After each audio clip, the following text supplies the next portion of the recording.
नमस्कार दोस्तों, मैं डॉक्टर सुधा मौर्य आपका हमारे चैनल पर स्वागत करती हूँ। आज हम कवि गजानन माधव मुक्तिबोध की कविता विचार आते हैं की व्याख्या करेंगे, पर इससे पहले एक बार कविता का वाचन आवश्यक है ताकि कविता का पूर्ण रसास्वादन किया जा सके। तो चलिए कविता का वाचन किया जाए। विचार आते हैं लिखते समय नहीं, बोझ ढोते वक्त पीठ पर, सिर पर उठाते समय भार, परिश्रम करते समय चांद उगता है वा पानी में झलमलाने लगता है हृदय के पानी में। विचार आते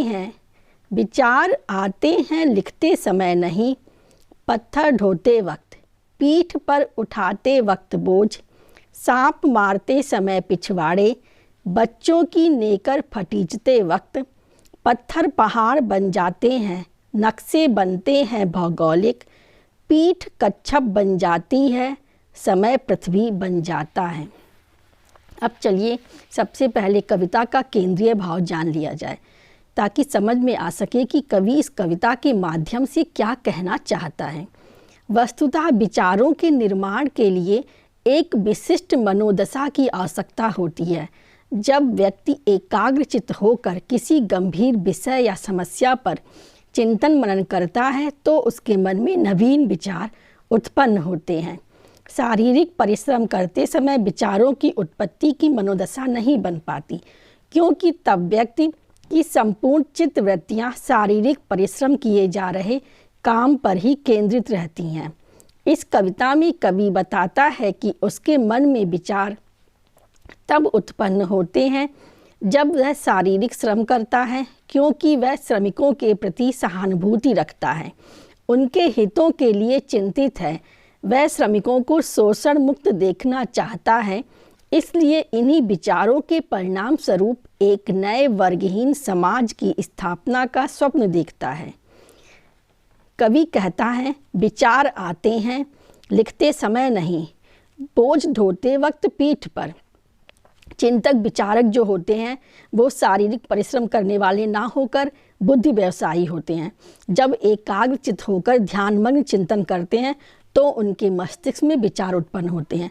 पर कवि यहाँ पे कह रहा है कि वह श्रमिक है और परिश्रम करता है। उसे लिखते समय विचार नहीं आते, बल्कि बोझ ढोते वक्त पीठ पर, जब वह पीठ पर सिर पर उठाते समय भार, जब वह पीठ पर सिर पर भार ढोता है तब विचार उत्पन्न होते हैं। परिश्रम करते हुए विचार उत्पन्न होते हैं। यह जो भार है वो ईंट पत्थर का नहीं है, बल्कि जनहित की समस्या को हल करने का भार है।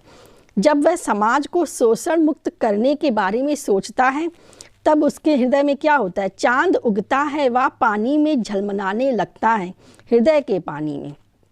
जब वह समाज को शोषण मुक्त करने के बारे में सोचता है तब चांद रूपी जो अंतस चेतना है उसका दिव्य आलोक प्रकाशित होता है और नए नए विचार तब उसके हृदय को आंदोलित करते हैं। तब उस समय उसके हृदय में उथल पुथल मच जाती है और उसके मन का जो दर्द है दूर होकर हृदय शीतलता का अनुभव करने लगता है। इसलिए कहते हैं हृदय के पानी में वो झलमलाने लगता है, यानी मस्तिष्क में ज्ञान और हृदय में संवेदना उत्पन्न हो जाती है और वह संपूर्ण सामाजिक विषमता को दूर कर शीतलता प्रदान करती है। आगे पुनः कवि कहता है, विचार आते हैं लिखते समय नहीं। कवि कहता है कि उसे कविता लिखते समय विचार नहीं आते, बल्कि मस्तिष्क में नए भाव उस समय उठते हैं, लिखते समय नहीं। पत्थर ढोते वक्त, पीठ पर उठाते वक्त बोझ, जब वह परिश्रम कर रहा होता है, जब वह पत्थर ढोता है, पीठ पर बोझ उठाता है। सांप मारते समय पिछवाड़े, पड़ोस में किसी के घर के पीछे निकले सांप को मारते हुए, इसलिए कि ताकि वह किसी को लोगों को डस ना सके। बच्चों की नेकर फचीटते वक्त, बच्चों के कपड़े पत्थर की शिला पर पटक पटक कर धोते समय पत्थर पहाड़ बन जाते हैं। परिश्रम के इन कार्यों को करते समय विचार आते हैं। ये विचार समाज को शोषण मुक्त करने के हैं, जिनके कारण वह स्वयं को अधिक सशक्त अनुभव करता है। उसे लगता है कि ये पत्थर की मामूली शिला ही नहीं, पहाड़ तक को उसने अपनी पीठ पर उठा रखा है और उठा सकता है। नक्शे बनते हैं भौगोलिक, उसे लगता है कि संसार का नक्शा बदल रहा है। पीठ कच्छप बन जाती है, समय पृथ्वी बन जाता है।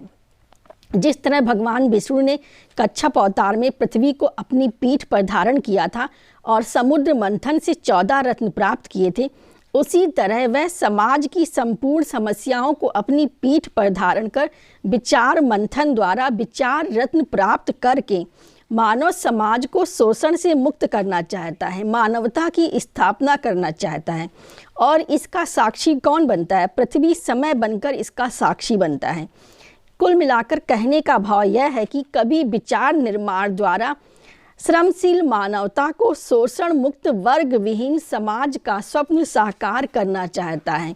कभी चाहता है कि एक शोषण विहीन वर्ग विहीन समाज की स्थापना हो। अब चलिए प्रस्तुत कविता के काव्य सौंदर्य पर भी बात कर ली जाए, यानी इस कविता में कौन कौन सी विशेषताएं हैं। नंबर 1, प्रस्तुत कविता में विचार मंथन द्वारा शोषण विहीन समाज की स्थापना पर बल दिया गया है। कविता की भाषा सरल खड़ी बोली है और कविता मुक्त छंद में है। कविता में अनुप्रास अलंकार का अच्छा प्रयोग किया गया है। मुक्तिबोध ने प्रतीक बिंब तथा पौराणिक मिथक का भी सहारा लिया है। जैसे कच्छप अवतार की कथा का प्रयोग दर्शन योग्य है। यदि आपको यह विवेचन अच्छा लगा है तो इसे लाइक कीजिए, ज़्यादा से ज़्यादा शेयर कीजिए और हमारे चैनल को सब्सक्राइब कर लीजिए। धन्यवाद।